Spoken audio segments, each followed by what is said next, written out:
Psychodev Afrique, c'est une organisation de plaidoyer qui travaille en partenariat avec le ZRDR et AVSF dans le cadre du projet Niamde 2.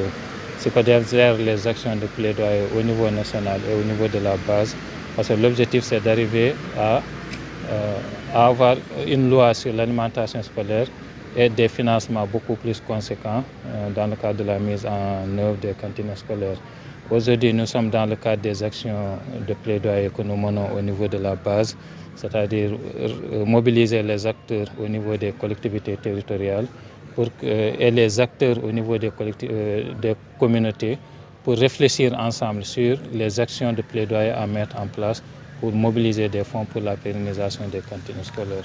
Nous avons mobilisé la préfecture, l'IEF, nous avons mobilisé aussi les collectivités territoriales dans lesquelles les cantines sont mises en œuvre, les parents d'élèves, les directeurs d'école. C'est pour réfléchir ensemble pour identifier les cibles de plaidoyer, identifier aussi les actions de plaidoyer à mettre en place pour mobiliser des ressources financières additionnelles pour la pérennisation des cantines scolaires.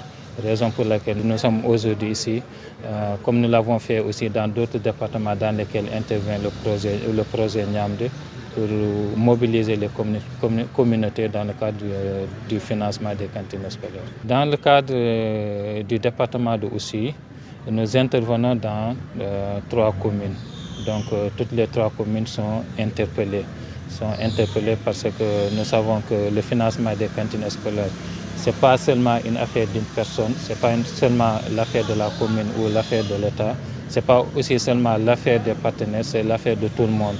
Donc puisque les partenaires interviennent, l'État aussi intervient, donc les collectivités territoriales aussi sont attendues pour mettre beaucoup plus de fonds dans le cadre de la mise en œuvre des programmes de cantines scolaires.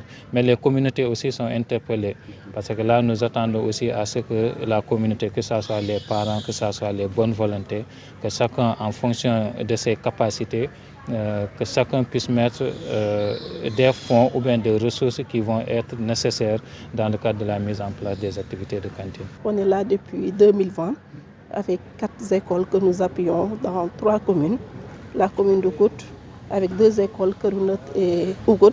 La commune de Moulombe avec l'école de Loudjediola et la commune de Djembara avec l'école de Boudjedje.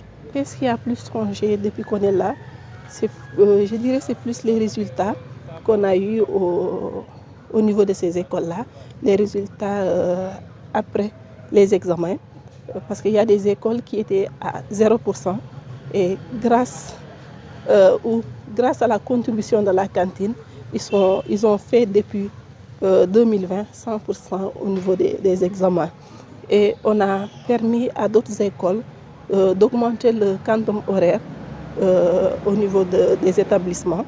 Parce que quand je prends l'exemple de Boudjedje, les élèves font 4 km chaque jour pour venir à l'école. Il y a un retard qui est noté sur le quantum horaire, mais grâce à la cantine, ce retard est rattrapé parce que les élèves passent la journée au niveau des écoles. On vient en appui aux collectivités locales parce que vous êtes sans savoir que l'éducation est une compétence transférée et que les cantines scolaires font partie de l'éducation, car la cantine est un intrant de qualité.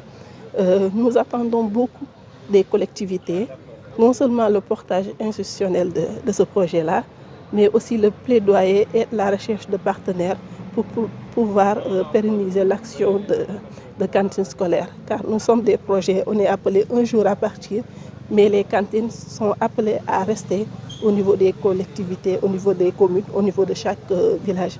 Et c'est les collectivités qui peuvent soutenir les communautés à pérenniser les cantines scolaires.